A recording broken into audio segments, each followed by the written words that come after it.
Today we will learn how to quickly add sums in PivotTable and add percentage of a parent, so row above, category above.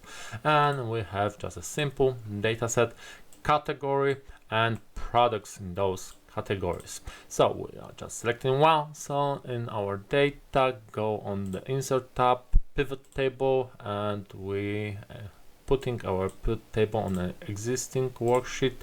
F1 is okay, so press OK.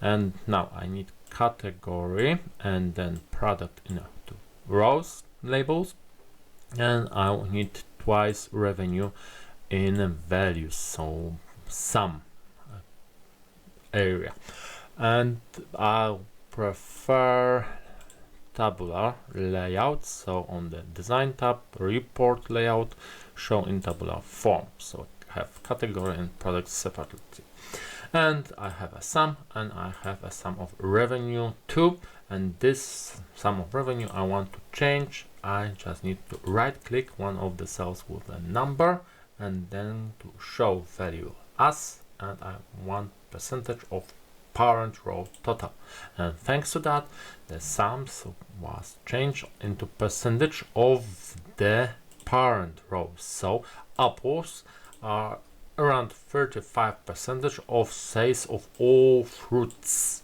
and then when we have a subtotal for fruits, it shows 41% of grand total. So our grand total is 100%, and sweets are 40%, and vegetables around 18%. And it's by the design of the parent row, so the category above, a field above the value we are counting here.